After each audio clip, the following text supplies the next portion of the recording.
Hi guys, and welcome back to another episode of Generation to Generation Reviews. This is DarkStone for the original PlayStation. It was released in 1999 by Delphine Software, and they were known for Out of This World, which was an older, like a platforming type game. It was on the Sega Genesis, the Super Nintendo, and all the previous generations' game systems. And this is an action RPG, meaning, you don't have to select attack or what you want to attack or who you want to attack, you just attack. There's a specific button for attacking, there's a specific button for your menus, your spells, everything.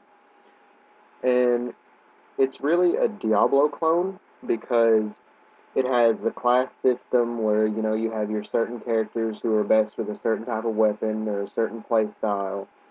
And it also is very heavy on dungeon crawling. And so right here, we're just going to create a character. There are 8 characters, and there are 2 for each class, so there are 4 classes. And I'm picking the assassin because he is best with ranged combat. And I'm kind of better with that because a lot of the close combat is a little unfair. And right here is the starting intro right here, and all it is these monks right here. They're called the Disciples of Caliban, and they're going to talk to this guy who's going to appear in a minute here. And he is a very powerful wizard who is able to turn into a dragon, all that stuff. And the reason that they're trying to talk to him is they're trying to get him to stop what he's doing because he's just, being evil and wreaking havoc like dragons always do. And oh, another thing about their classes is there's no distinction between male and female classes. They have different names, but they're not really any different. It's just aesthetic purposes, there's really nothing.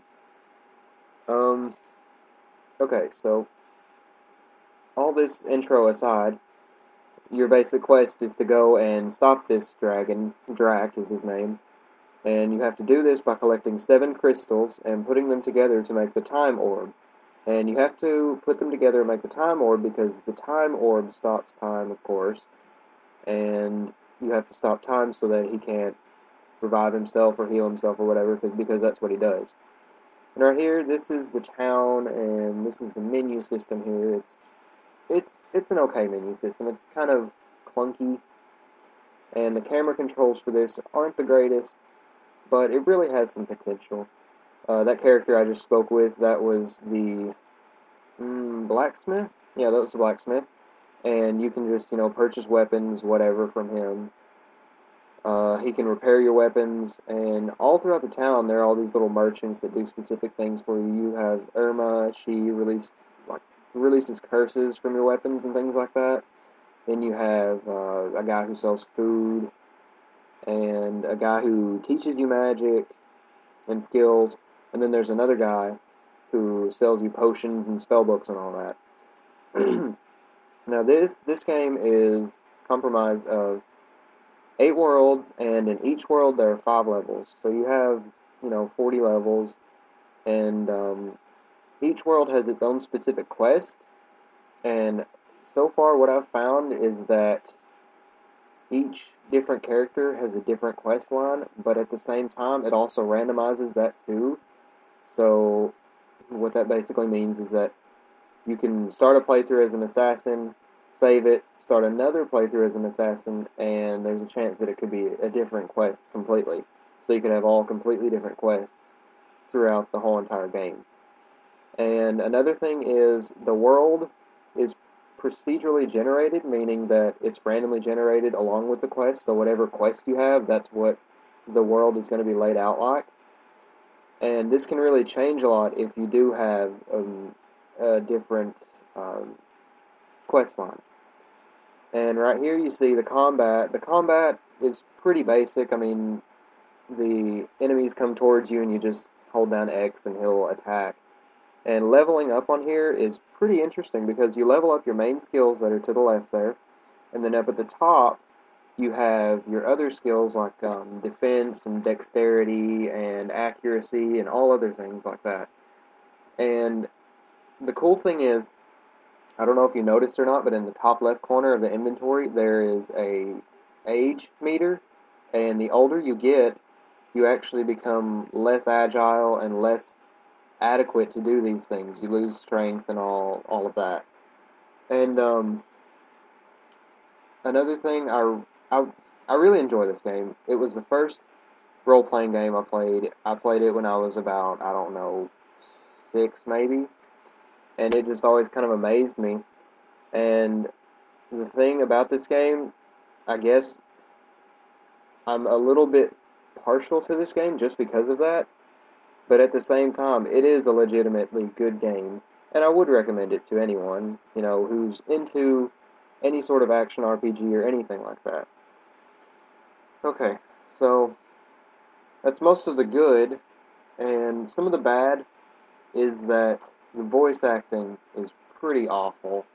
I mean, when I level up, your character makes this, I don't know, it's supposed to be a really happy, like, some sort of jubilant cry that he makes, but it just ends up him just being like, yeah, and it sounds really, really stupid. But it's, the game itself is really good, but the voice acting is pretty bad for most of the stuff. Despite bad voice acting, this actually has some pretty good atmosphere to it. I mean, the sound effects are pretty spot on. All of the enemies have different sound effects. Um, you have sound effects for throwing your little throwing knife that I'm throwing. You have different little sound effects for that.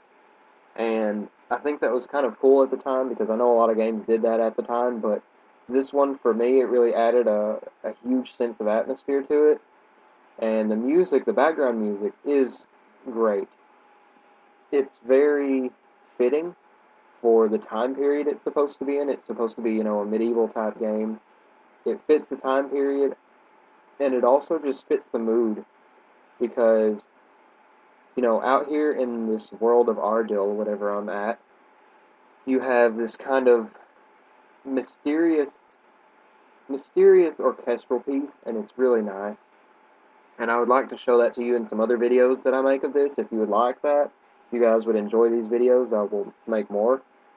Um, and yeah, it really has a great atmosphere. You have your dungeon type music that kind of adds a sense of, mm, it puts a sense of adventure into you, and it kind of makes you want to delve deeper into all the different dungeons and everything. And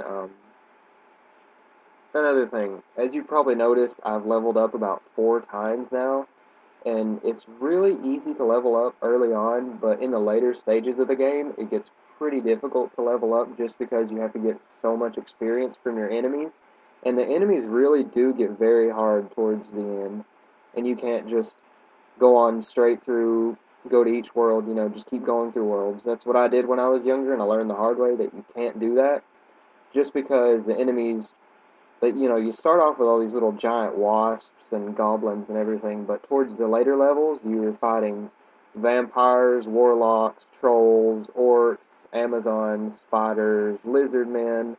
I mean, the bestiary for this is pretty impressive, and I really like how the models look. I mean, sure, they're kind of grainy, and by today's standards, they look pretty awful, but they fit the game because it just matches most of the atmosphere.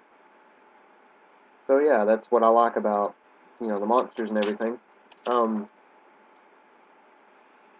the map, I don't know if you noticed about this either, but the map, each, like wherever you move to, it kind of develops as you go.